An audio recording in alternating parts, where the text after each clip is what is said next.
ganteng terus. Ngejreng sih. Radio Gangga 100.3 FM Mitra Zaman Siar masih ditemenin sama Tere. Iya, ada Bang Betot juga pagi hari ini Mitra Zaman Siar. Kita masih di gelaran Bang Jamal. Bangun jangan malas, sebagaimana janji kita pagi hari ini ada apa Tere? Hari ini kita akan melakukan talk show, Bang. Yeay. Bincang-bincang seputar kesehatan. Oke. Bersama dengan dua narasumber kita yang sudah hadir pada pagi hari ini. Iya. Yang tampan dan yang cantik. Oh, ada dua ya? Karena penyiarnya juga ada tampan, ada cantik juga Yang ya. mana penyiar yang tampan? Hah? Kamu ngelihatnya kemari dong, jangan ke sana. Suka mual, Bang. Bercanda ya, Bang ya. Ya, oke Tere, langsung kita sapa aja narasumber kita pagi hari ini. Selamat pagi Ibu Dr. Fevi Herawati MKM selaku Kepala Bidang Pencegahan dan Pengendalian Penyakit Dinas Kesehatan Kota Bekasi. Disapa dulu dong, disapa Selamat dulu. pagi, Ibu. Pagi Bu. Selamat pagi Mpok Tere dan Ya, Bang Betot. pagi, Bu Dokter. Semua mitra El Gangga. Aduh, dikit. Sehat semua. Amin. Sehat, kita sehat Alhamdulillah, banget. alhamdulillah. Iya. Nggak, gue takut kalau sehat, gue takut diadu. Makanya gue bilang gue diem aja. Ada satu lagi, Re.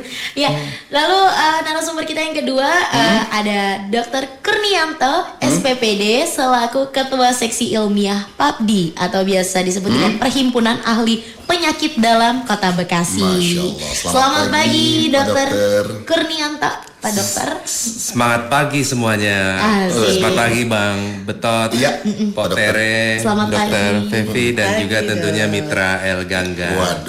Waduh, cerah-cerah banget ya. Kebetulan gue lagi banyak penyakit dalam.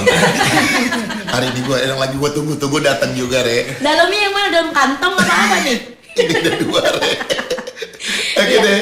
Jadi tema talk show kita pada hari ini Baik. adalah mengenai pencegahan dan pengendalian hipertensi di masyarakat, khususnya untuk Mitra Zaman Siar di Kota Bekasi ya, Iya, Bang ya. betul. Untuk mitra juga ya Bang, kita ingatkan bahwa nanti di segmen ketiga kita akan buka sesi tanya jawab. Boleh, Jadi boleh. untuk mitra yang ingin bertanya, mumpung ada Pak Dokter dan Bu Dokter, langsung diketik dikirim kemana Bang? Ya, nanti Mitra boleh bertanya di WhatsApp-nya El Gangga di 0811 86 1003. Betul. Jadi buat mitra yang pengen banget tahu nih masalah hipertensi, biasanya kan orang-orang tua ya Bang ya. Iya, betul. Ada aja gitu gejalanya, ada aja penyakitnya. Nggak cuma yang tua doang nih. Tadi soalnya Pak Dokter juga udah nge-spill katanya. Apa tuh? Hipertensi tidak diderita untuk yang tua-tua saja. Oh, yang muda juga Yang kena muda ya, Re? kayak saya juga. Oh, aku jangan dong. Jadi ini adalah talk show yang wajib banget dipantengin sama Bener, mitra oleh semua. Mitra El Gangga Jadi ya. langsung aja tanpa perlu berbasa-basi, karena Pak Dokter juga sudah siap sepertinya untuk Udah pasti ditanya-tanya. dong, udah pasti dong ya. Iya, Pak Dokter atau Ibu Dokter mungkin ya. Pak Dokter dulu apa Ibu Dokter dulu? Terserah deh yang Boleh, mana ya. boleh Iya. yang mana? Ibu Dokter ya mungkin ya. Nanti menambah, Boleh, Pak Dokter membuka dulu. menambahkan. Mungkin sedikit terkait dengan apa itu hipertensi Apa itu hipertensi? secara umum dulu kali Iya, ya. betul. Kalau sudah masuk ke Pembahasan lain. pembahasan detailnya nanti sama Dokter Kurni ya Dok ya. Iya. Baik, hipertensi mungkin kalau masyarakat lebih kenalnya dengan darah tinggi ya. Oh, darah tinggi. Gitu. Nah, darah tinggi ini Ya. istilah medisnya hipertensi, tapi saya pikir semua orang mungkin sekarang sih udah mulai paham juga ya. Sakit apa? Hipertensi. Gitu. Hipertensi. Tapi istilah bahasa awamnya lah itu darah tinggi. Nah, hipertensi ini merupakan salah satu penyakit tidak menular yang kemudian untuk saat ini sedang menjadi perhatian pemerintah juga gitu, karena merupakan salah satu penyakit tidak menular yang menjadi permasalahan kesehatan masyarakat. Oke. Jadi banyak dari masyarakat kita yang memang menderita hipertensi ini, Iya. sehingga pemerintah juga mengambil kebijakan menjadikan hipertensi ini menjadi salah satu indikator dari standar pelayanan minimal Oke. di bidang kesehatan. Iya. Apa itu standar pelayanan minimal? Artinya bahwa setiap warga negara yang menderita hipertensi itu harus mendapatkan pelayanan kesehatan sesuai standar. Artinya pemerintah harus hadir di sana. Itu dan kita ingin bahwa semua warga masyarakat kita yang menderita hipertensi itu mendapatkan pelayanan kesehatan gitu. Itu. Kemudian kalau kita lihat dari kasusnya yang saat ini juga cukup banyak, kalau mengambil dari data survei kesehatan Indonesia yang baru dilakukan di tahun 2023 kemarin, prevalensi dari hipertensi artinya angka kejadian hipertensi yang berdasarkan hasil pengukuran tekanan darah itu masih cukup tinggi. Itu di angka 30,8%. Wow. Nah, gitu. Tinggi, Jadi jadi mungkin kalau misalnya dari 100 orang 30 orang tuh kita ukur tekanan darahnya bisa masuk ke dalam kategori yang tekanan darahnya tinggi gitu. Nah, kemudian perilaku pencarian pengobatan masyarakat untuk hipertensi itu masih sangat kurang. Jadi kadang mungkin dia tensinya sudah tinggi, tapi karena nanti mungkin lebih banyak dibahas juga oleh Dokter Kurni, gejalanya atau keluhannya itu kadang-kadang nggak begitu terasa gitu ya Dok ya, tidak begitu kelihatan gitu. Jadi kadang masyarakat datangnya itu untuk mencari pengobatan itu pada saat kondisinya sudah mulai ada komplikasi, mungkin udah sakitnya udah lebih berat gitu. Nah, itu yang tidak kita harapkan. Nah, padahal kejadian disabilitas karena hipertensi ini cukup tinggi. Disabilitas itu artinya bahwa menimbulkan ketidakmampuan. Nah, orang kalau hipertensi komplikasinya salah satunya itu adalah stroke. Nah, mungkin Mas Mitra Elgangga juga sering sudah banyak menemukan gitu ya. Orang yang stroke kan pasti ada keterbatasan dalam gerakan, berjalan atau apa gitu. Nah, itu yang ia mengucap juga gitu ya. Jadi kejadian disabilitasnya cukup tinggi juga gitu. Jadi diperlukan upaya pencegahan dan pengendalian hipertensi seawal mungkin. Nah, dari sisi pemerintah itu dengan adanya kebijakan bahwa penyakit hipertensi ini masuk ke dalam standar pelayanan minimal untuk pelayanan kesehatannya. Nah, dari sisi masyarakat bagaimana nih? Karena masyarakat juga punya kewajiban nih untuk pengendalian hipertensi ini gitu kan. Masyarakat dapat menumbuhkan kewaspadaan terhadap bahaya hipertensi dan melakukan deteksi dini gitu. Jadi kita harapkan masyarakat itu datang ke layanan kesehatan bukan hanya pada saat sakit saja. Jadi pada saat sehat pun melakukan screening kesehatan atau pemeriksaan kesehatan itu boleh, tidak apa-apa gitu. Dan malah harus ya. Iya, jadi screening kesehatan itu wajib dilakukan oleh warga masyarakat itu minimal 1 tahun 1 kali. Di berapapun jenjang usianya gitu. Jadi memang di dalam standar pelayanan minimal bidang kesehatan selain dari fokusnya pada penyakit hipertensi, di setiap siklus hidup manusia dari mulai ibu hamil, ibu melahirkan, bayi baru lahir, kemudian balita, usia sekolah, kemudian usia produktif dan usia lansia itu kita dalam 1 tahun sekali melaksanakan screening kesehatan sehingga apa yang menjadi permasalahan dalam kesehatan kita itu bisa diketahui sejak awal. Nah, termasuk di dalamnya pengukuran tekanan darah. Nah, gitu. itu kan setiap kali kita pergi ke dokter, ke rumah sakit, pasti yang akan dicek pertama kali adalah tensi.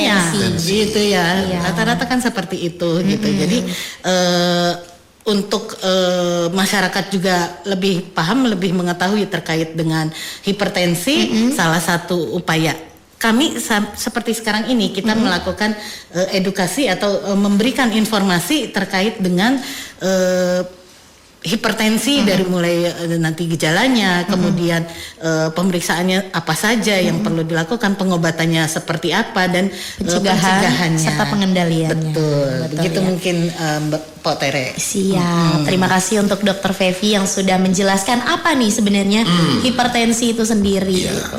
Jadi Bang, kalau misalnya kita ke dokter nih, biasanya sebelum kita ketemu sama Pak dokternya nih sama perawat ditensi dulu ya, dilihat dulu. Wah, tensinya tinggi nih, wah tensinya rendah nih gitu.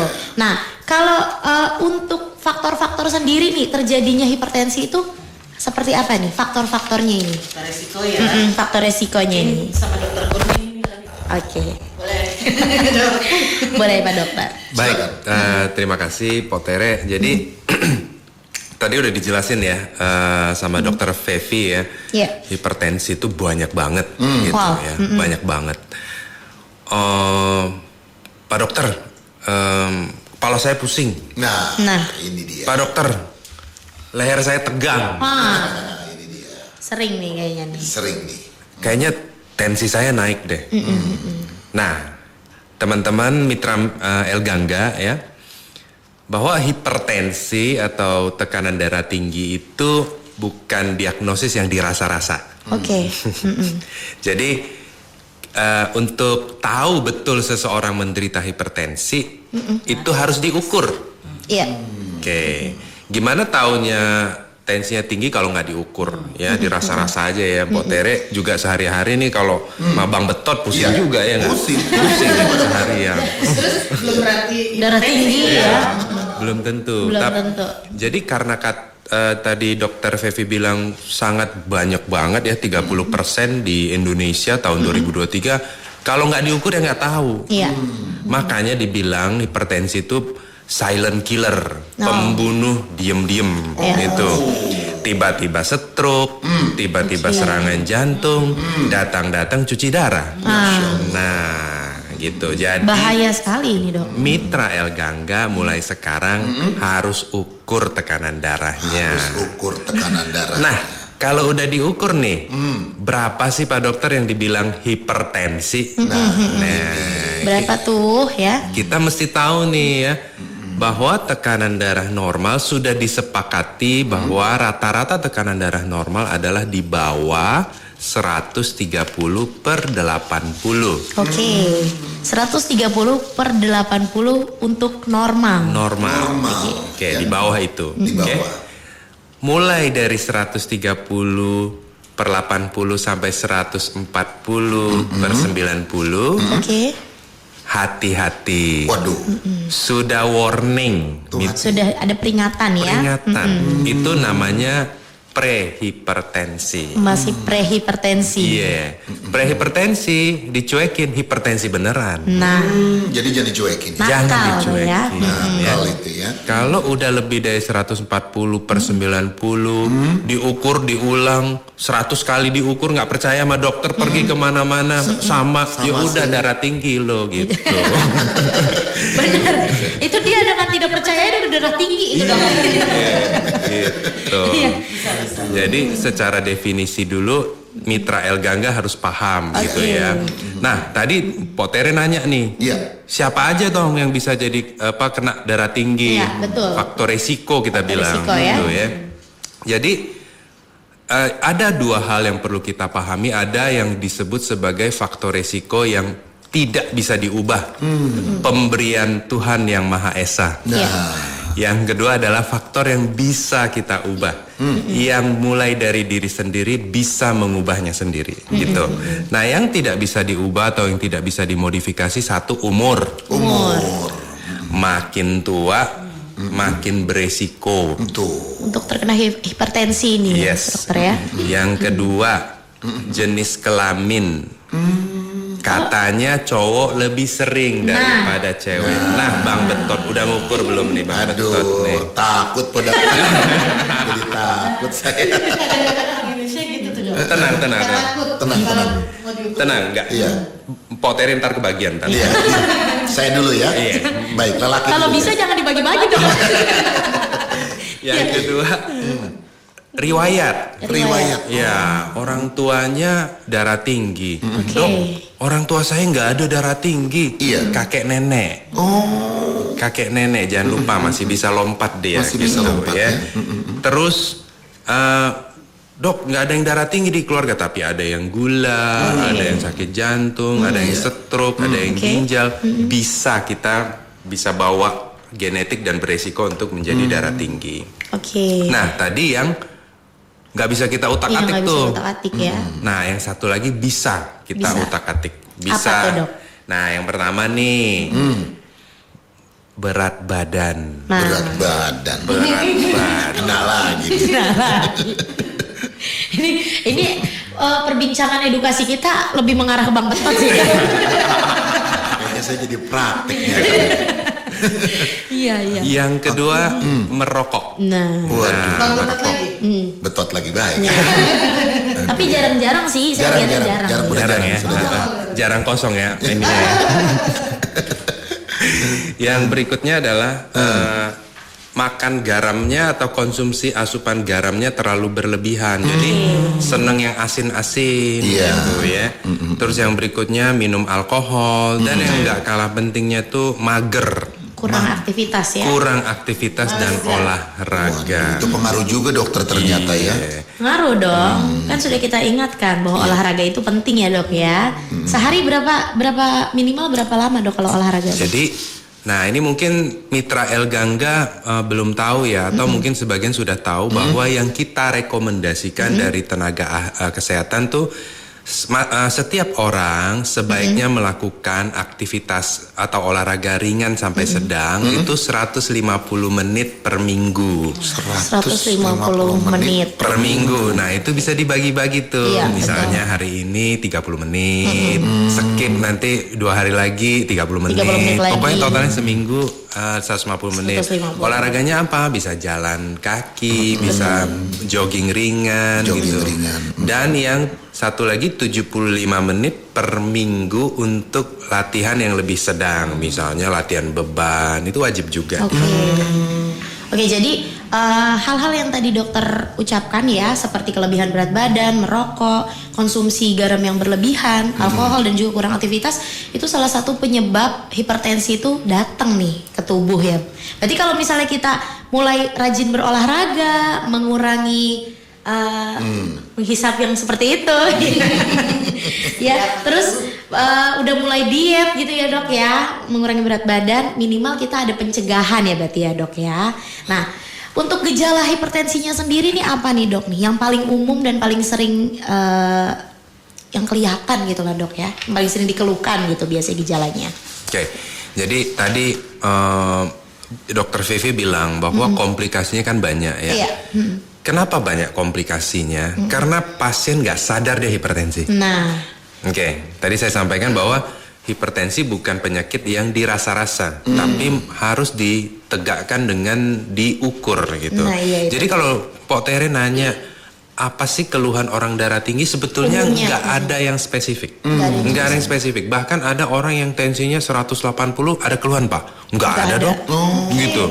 Ada yang tensinya baru 140 Iya. pusing gitu. Jadi Keleneng-keleneng gitu ya, iya, jadi malahan. kalau ditanya secara spesifik apa sih gejala khas yang dirasakan pasien tuh nggak ada sebetulnya. Tapi ada juga yang kita harus wanti-wanti nih.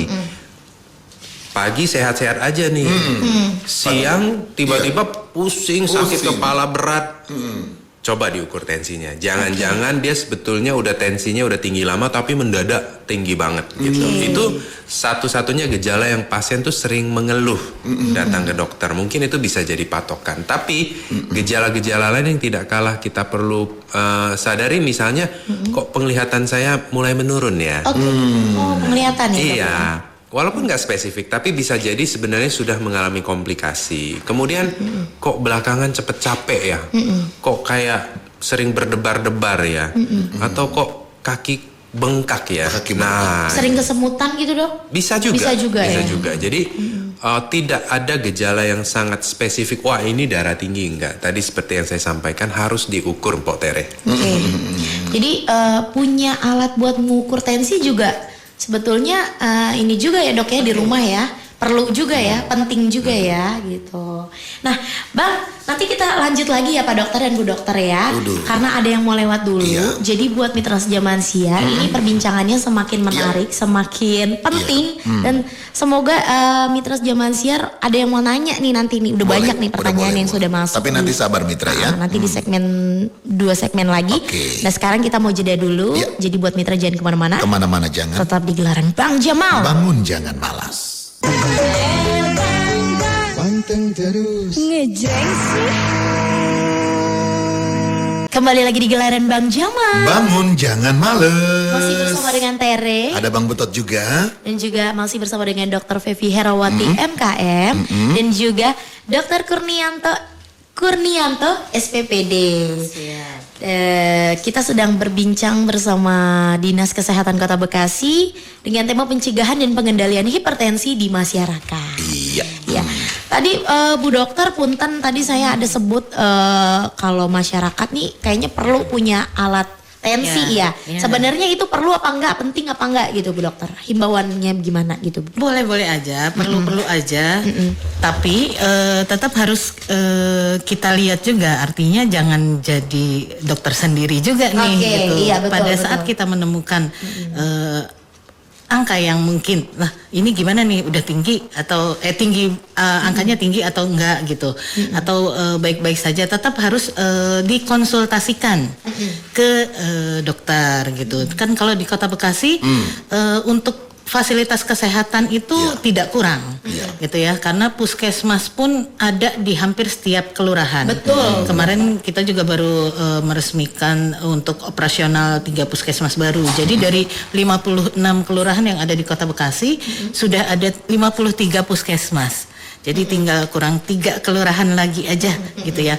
Belum lagi rumah sakit juga cukup banyak di Kota Bekasi. Rumah sakit pemerintah ada 5, rumah sakit swasta ada 43. Kemudian klinik ratusan, gitu. Itu untuk fasilitas kesehatan menurut saya kita nggak kurang-kurang lah, gitu. Jadi betul, Bu Dokter. artinya akses masyarakat untuk mendapatkan layanan kesehatan harusnya sih sudah terfasilitasi. Iya. Tinggal mau enggaknya gitu. Mau enggaknya nih berobatnya? Bukan berobat ya, apa medical check up ya? Iya, screening. Nanti kalau misalnya ternyata sudah konsultasi ke dokter dan kemudian sudah didiagnosis hipertensi, nah nanti ada terapi yang diberikan. Nah itu juga harus dipatuhi gitu. Nanti mungkin lebih banyak Dokter Kurni akan menjelaskan kalau sudah sampai ke dalam taraf diagnosis ya dok ya. Itu Siap. Pak Tere. Jadi Bu, kalau menurut saya abis ini Bang Betot suruh diseret aja Bu. Nah, bisa. Kadang-kadang gitu. Kalau saya Kayaknya sering gua acara belum kelar gua udah kabur duluan. saya sih sering menemukan juga tuh Pok. Iya. Kalau masyarakat kita gitu ya, kita melakukan screening aja, screening kesehatan, dan semua puskesmas itu kita punya program untuk melakukan screening kesehatan. Nah, nyari orang yang mau dilakukan screening kadang-kadang Agak susah ya? Nah, susahnya tuh nggak mau diperiksa, ntar takut ketahuan. Itu. Padahal nggak bayar tuh ya dok ya? Enggak. Terus gini loh, maksud saya gini, ya mau diperiksa enggak diperiksa, mau ketahuan atau enggak ketahuan, proses itu kan berjalan. Betul. Justru kalau kita tahu, kita bisa antisipasi. Dan bisa gitu. mulai pencegahan. Iya, ya. gitu deh. Atau misalnya perlu kan nggak semua juga langsung pakai obat juga ya dok. Mungkin dengan perubahan gaya hidup juga nggak bisa. Makanya kan tadi kata Dokter Kurni juga coba ditensi beberapa kali gitu kan, dilihat dulu gitu kan. Kadang-kadang juga dalam kondisi tertentu mungkin kayak kita kurang istirahat gitu dok ya, suka agak naik juga biasanya gitu. Tapi dengan kita istirahat kemudian ditensi ulang, oh ternyata baik-baik saja. Bisa seperti itu. Yang penting mah periksa aja dulu, Periksa aja intinya. dulu Iya, gitu Bang Bentot. Bener juga. Periksa. Ya. Periksa juga. Ya. Besok aku langsung ketemu dokter. Jangan takut ya, Bang Iya, Dok. Aku Bang langsung ke Betot ya. dokter. Deket loh, di sini ada puskesmas deket tuh. Puskesmas Mungkin dia pengen ditemenin kali. Iya. mau diseret. Jangan ya. Kalau saya mah ikhlas Bu. Jangan. Saya kok maling motor. Ya, untuk Pak Dokter nih, Pak Dokter, jika ada penderita hipertensi nih, bagaimana tahap-tahap evaluasi klinisnya? Bagaimana nih? Ya, jadi Sudah jadi penderita berarti ya? iya, sudah jadi hipertensi. penderita. Jadi kalau kita mau mengevaluasi hipertensi ya, tidak cukup sebetulnya hanya sekedar mengukur tekanan darah saja ya. Tadi disampaikan Dr. Vivi bahwa hipertensi merupakan faktor risiko penyakit lain-lainnya yang bikin orang jadi tidak produktif. Oke. Stroke nggak bisa bergerak, serangan jantung nggak bisa kerja, cepet capek, gagal ginjal, cuci darah. Oke, jadi artinya tidak cukup hanya tekanan darah saja yang diukur, organ-organ lainnya yang terkait tekanan darah juga harus diperiksa. Nah, Yang pertama kali kita ukur tentunya tekanan darah ya. Kita perlu melakukan pengukuran tekanan darah seperti Dr. Fevi sampaikan tadi bahwa tidak cukup hanya sekali ya, perlu 3 kali dan kita harus ambil rata-rata dari tekanan darah itu ya. Dan perlu pengulangan sebetulnya untuk lebih yakin bahwa dia benar-benar hipertensi atau tidak. Dan kadang-kadang kita menggunakan ukuran tekanan darahnya justru bukan di rumah sakit. Jadi tadi kalau misalnya kebetulan di rumah ada alat pengukur tekanan darah ya, kita bisa menggunakan alat tersebut untuk mendiagnosis. Jadi kadang-kadang di rumah sakit tuh pasien tuh tegang duluan ya Bang Betot. Tegang Ya. duluan. Udah takut duluan. Sama kayak dia nih. Bukan Bang Betot belum ke rumah sakit ada dokter aja udah tegang. Udah tegang. Apalagi ke rumah sakit nih. Rumah sakit, saya mundur lagi dong. Makanya tadi saya jemput dari bawah karena kata dia narasumber kita dokter nih, gue ngumpet dulu nih. Gitu. Jadi itu yang bikin kenapa kadang-kadang tensi di rumah sakit kenapa tinggi ya Pak Dokter ya. Kok di rumah saya ukur bagus. Nah, ya udah kita ulang deh. Ada juga yang hipertensi seperti itu karena cemas, tegang dan lain sebagainya. Nah, yang berikutnya adalah tentunya terkait dengan berat badan ya. Jadi baik berat badan, tinggi badan maupun kita kalkulasi dalam bentuk indeks massa tubuh ya. Jadi indeks massa tubuh itu justru yang kita pakai untuk bilang seseorang tuh overweight, obesitas, normal atau berat badan kurang itu berdasarkan indeks massa tubuh. Rumusnya gampang kok. Rumusnya adalah berat badan dibagi dalam kilogram dibagi tinggi badan kuadrat dalam meter gitu. Jadi itu ada ukurannya. Dan yang tidak kalah penting sebetulnya yang sering dilupakan adalah lingkar pinggang. Lingkar pinggang. Mempengaruhi juga ya dok ya? Mempengaruhi ya. Jadi lingkar pinggang atau maaf perut buncit itu wah ada yang ini nih. Saya udah olahraga terus, udah bergaret-garet.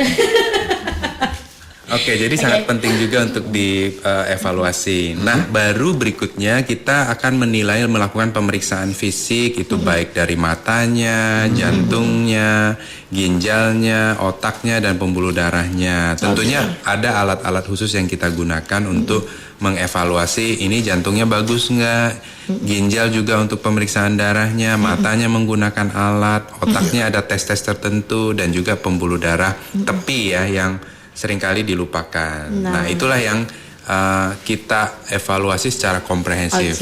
Tujuannya apa?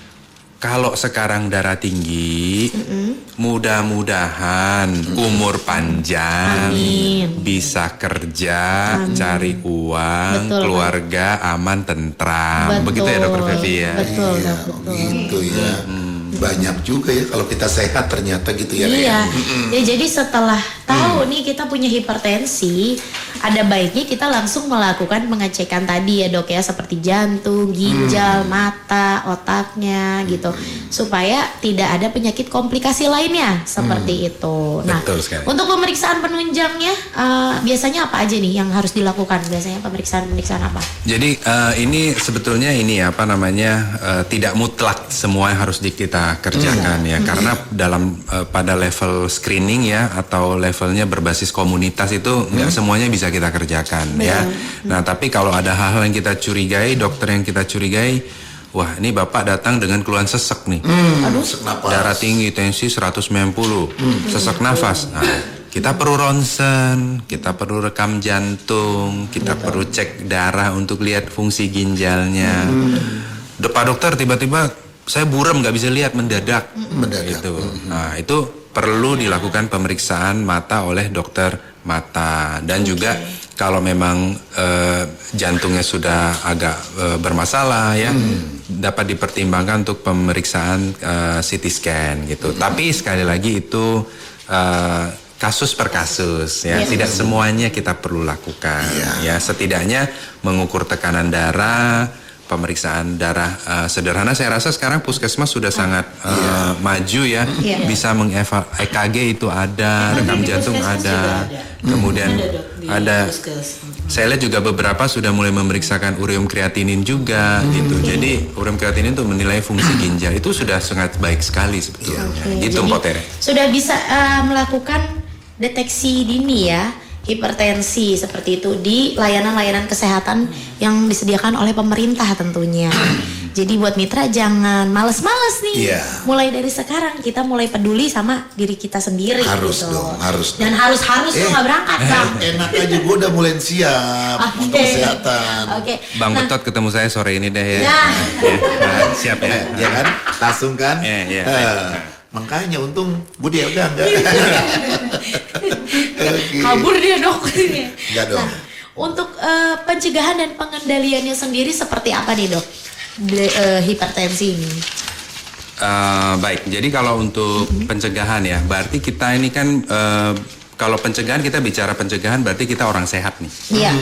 Kita Iya, kita orang Kita sehat. orang sehat nih ya. Orang sehat nih. Kita belum sakit dong. Yakin Belum dulu sakit. kita sehat gitu ya. Iya. Kalau kita bicara pencegahan, kita orang sehat. Iya. Berarti kita tidak sakit. Nah, tidak sakit bukan berarti selamanya tidak sakit. Betul. Oke.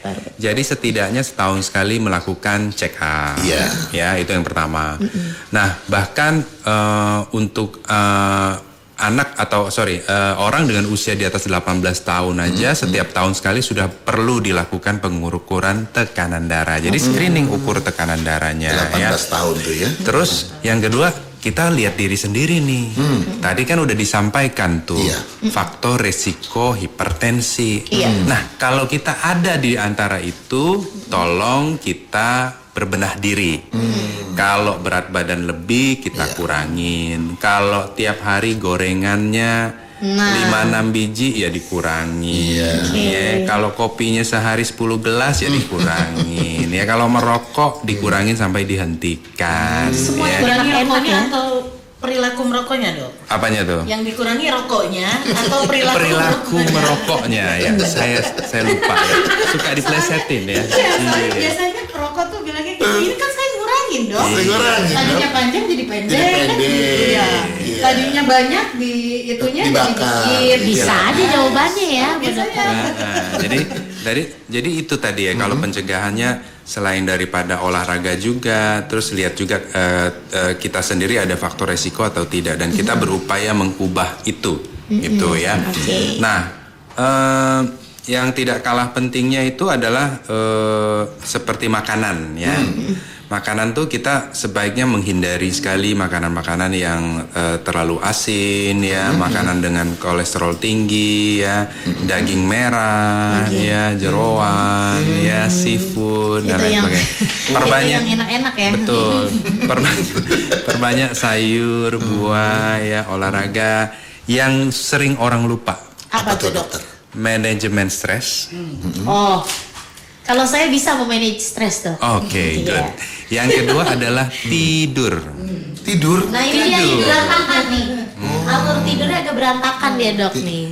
Tuhan tidak serta-merta menciptakan orang tidur harus jam 10, bangun jam 6 itu tanpa alasan. Oke.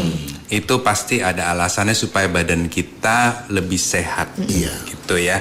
Tidur 7-8 jam yang berkualitas ya, itu juga penting, tidak kalah pentingnya. Jadi Pak Dokter, saya tidur jam 3 bangun jam 10 pagi, jam 3 subuh sama 7 jam juga, 8 jam juga. Sama. Beda. Beda ya Pak Dokter. Beda gitu. Jadi tidur malam jam 9 jam 10 bangun jam 6 itu berbeda dengan tidur yang seperti tadi. Itu adalah pencegahannya. Oke. Yang berikutnya tadi Pok Tere tanyakan adalah tentang Pengendalian. pengendaliannya. Ya, jadi tadi selain dikatakan Dokter Vivi nggak langsung kok dikasih obat. Iya, memang kalau tensinya misalnya nih 138 per 90 kan tensi udah mulai tinggi tuh. Udah mulai tinggi ya. Dikasih obat nggak? Kita lihat dulu umur berapa. Umurnya masih muda. Ada penyakit lain nggak? Nggak ada. Terus riwayat keluarga? Nggak ada juga. Itu bisa dimodifikasi dengan pola hidup yang sehat saja gitu. Bisa jadi kurang tidur juga ya dok ya.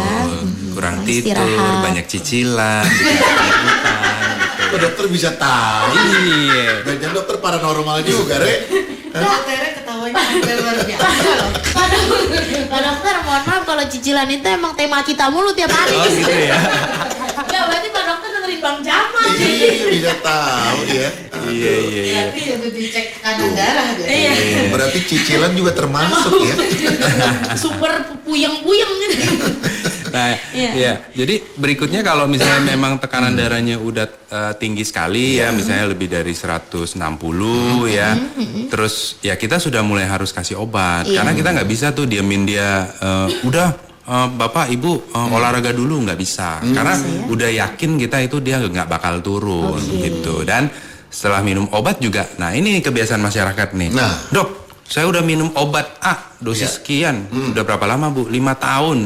Kenapa jantung saya tetap bengkak? Kenapa ginjal saya tetap rusak? Ibu ukur nggak tensi habis minum obat? Enggak, Dok. Jadi Terus tahu dari mana tuh obat berfungsi?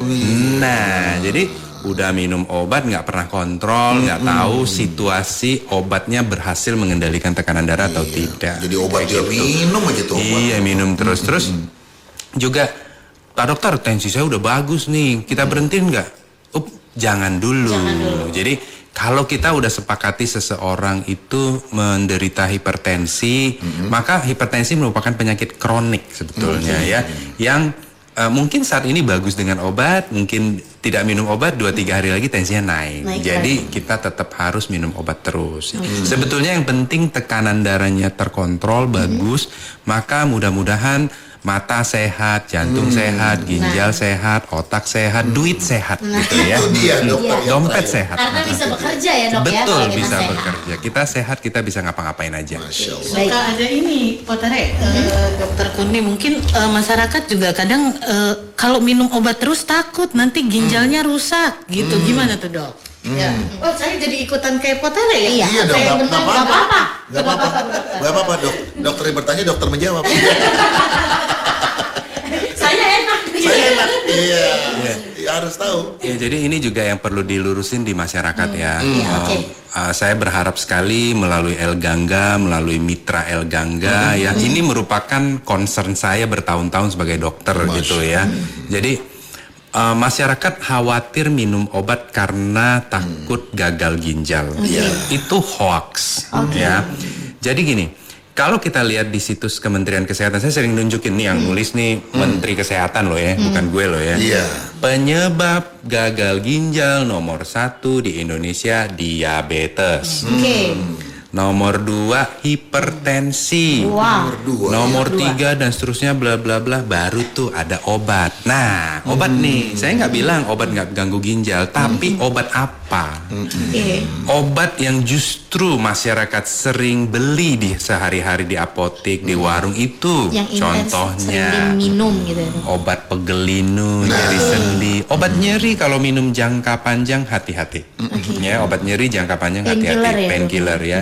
Yang kedua tentunya nggak mudah didapatkan di masyarakat seperti beberapa jenis antibiotik dan juga obat kemoterapi. Jadi bukan obat tensi atau obat gula yang bikin ginjalnya rusak. Justru nggak mengendalikan tekanan darah dan nggak mengendalikan gula darahnya, itu yang bikin ginjalnya rusak. Nah ini PR kita nih, PR kami saya sebagai dokter atau di PAPDI juga dan Dokter Fevi, kita tuh mau tuh masyarakat tuh jangan cuci darah dong gitu, jangan pasang ring dong gitu, biar sama-sama bisa bekerja membangun Indonesia gitu loh. Kalau sakit gimana caranya? Iya, betul, Seperti betul. itu kira-kira. Betul.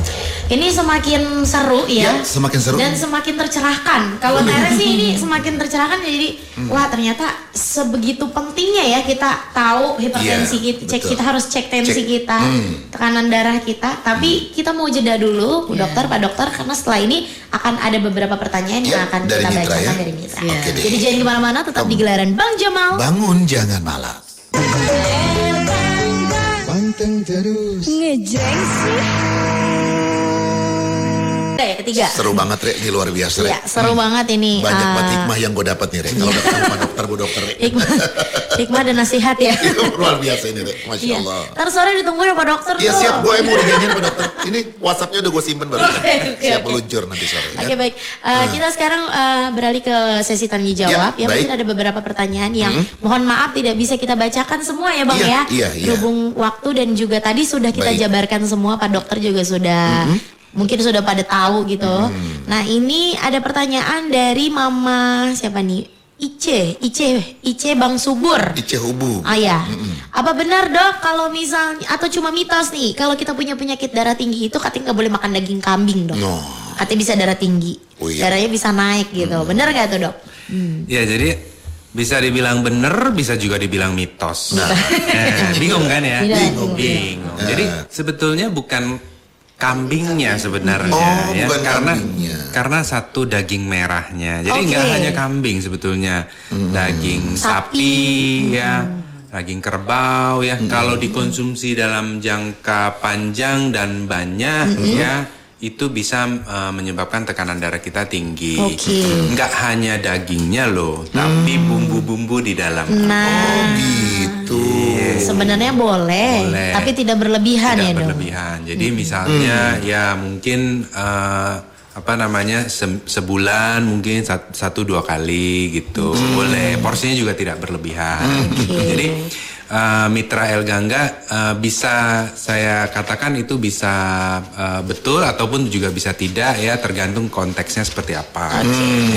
Jadi jangan lagi bilang tensi gua rendah nih, makan kambing yuk gitu. Saya tuh.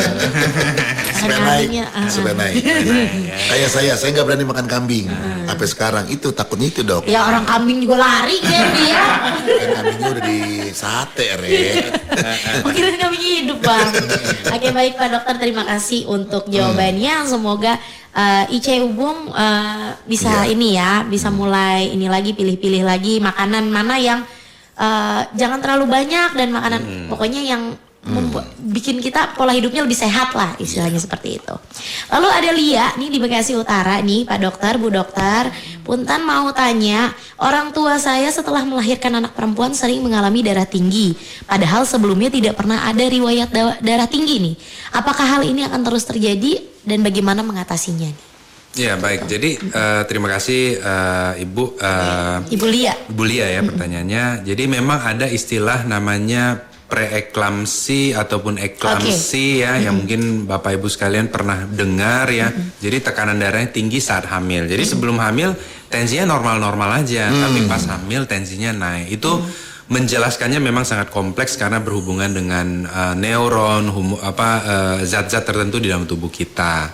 Nah, biasanya pasca kehamilan ya kita akan menilai nih, ini pasiennya hanya berhenti di kehamilan saja tekanan darahnya atau akan lanjut, karena memang preeklamsi atau eklamsi sendiri itu salah satu faktor risiko untuk hipertensinya menjadi kronik, itu menjadi berkepanjangan gitu ya. Jadi kalau memang sudah diobservasi setelah melahirkan tekanan darahnya tetap tinggi, kita bisa bilang ibu tersebut menderita hipertensi dan sudah mulai harus menjalankan intervensinya yang tadi saya sampaikan. Oke baik. Jadi memang dari saat hamil memang sudah ada gangguan ya di preeklamsi dan eklamsi. Oke. Agak belibet. Apalagi gua lidah Betawi ribet banget pasti nyebutnya itu Le. Iya. Nah, ini ada pertanyaan lagi dari untuk Ibu Lia, semoga ini ya sudah cukup ya jawabannya dan sehat terus untuk Ibu Lia di Bekasi Utara. Lalu ada Mama Rifki di Jatiluhur, Jati Asih. Pertanyaannya, apakah ada perbedaan kondisi bagi penderita hipertensi usia muda dengan usia tua nih dok? Nah ini pertanyaan yang menurut saya sangat bagus ya dari Mama Rifki ya. Jadi mungkin tadi saya lupa menyampaikan bahwa hipertensi kan tadi ada turunan lah, usia lah dan lain sebagainya. Ternyata ada yang kita sebut sebagai hipertensi sekunder. Jadi hipertensi sekunder itu hipertensi yang kalau penyebabnya dibenerin sembuh tuh orang, nggak pakai minum obat hipertensi. Apa aja penyebabnya? Bisa tumor di ginjal, bisa osas kita bilangnya, atau mengorok gitu ya. Itu osas tuh bahasa kedokteran ya? Iya, jadi kayak ngorok. sleep apnea, ngorok gitu ya. Kalau dibenerin tuh bisa. Kemudian ada penyempitan di pembuluh darah ginjal, kemudian ada gangguan mineral karena gangguan ginjal. Jadi kalau itu semuanya dibenerin, itu pasiennya sembuh. Dan kebanyakan di usia muda. Wah. Jadi kalau kita dapatkan usia muda menderita hipertensi, kita wajib mencari penyebabnya. Jadi Bapak Ibu sekalian, kalau mungkin ada saudaranya atau anaknya ada yang tekanan darahnya tinggi, harap dibawa ke dokter untuk diperiksa lebih lanjut. Jangan-jangan bisa disembuhkan karena hipertensi hanya satu dari gejala yang ditimbulkan penyakit tersebut. Nah, kalau di usia muda, apakah tampilannya berbeda dengan usia tua? Sama aja sebenarnya, sama aja keluhannya dan lain sebagainya. Cuman tadi kalau misalnya ada penyebab yang bisa kita perbaiki, maka kita bisa menolong pasien tidak mengalami hipertensi kronik gitu. Dan kalau memang tidak kita dapatkan ya penyebab hipertensinya apa, pasiennya terus konsumsi obat. Masalahnya kan dia harapan hidupnya lebih panjang ya daripada orang tua pada umumnya gitu ya. Nah, sehingga kita nih lebih struggle gitu loh. Dia lebih struggle, harus menjaga diri lebih lama. Dokter juga harus mengobservasi dia lebih lama lagi. Jangan sampai dia di usia produktifnya bermasalah dengan kesehatan. Gitu. Jadi demikian Mama Rifki yang bisa saya sampaikan gitu. Tampilannya sama aja, cuman kalau di usia muda kita mesti cari penyebabnya. Jangan-jangan ada penyebab yang bisa kita obati. Ya. Jadi kita nggak tahu ya. Jadi itu tadi kita memang wajib untuk screening dan cek kesehatan. Nggak cuman yang tua atau yang muda, semuanya ya pokoknya. Ya, yang tuanya jangan kemarin. Itu biasa. Terima kasih penjelasannya dari Mama Rifki katanya. Terima kasih. Nah, ini karena waktu juga sudah tipis nih ya Bapak Ibu dokter, tidak terasa. 1 jam sudah Nah, ya. ini mungkin adalah segmen akhir kita nih, closing statement lah istilahnya. Apa nih pesan dari Dokter Fevi dan juga Dokter Kurni ya, Dokter Kurnianto. Untuk masyarakat soalnya khususnya di panjang Kota ya, Bekasi. Dokter Kurnianto kan panjang ya. Iya. Kan saya ngikutin Dokter Fevi tadi manggilnya Dokter Kurni. Maaf Pak Dokter. Ya, jadi apa nih pesannya untuk masyarakat di Kota Bekasi khususnya dan juga pendengar Mitra El Gangga nih Bu Dokter ya, Bu Dokter Fevi. Saya dulu ya? Iya. Oke, boleh. Baik, untuk Mitra El Gangga dan sebagai pengingat untuk kita semua gitu ya, bahwa cegah dan kendalikan hipertensi dengan perilaku cerdik ya, supaya gampang diingat gitu ya. Cerdik. Apa itu cerdik? Apa tuh?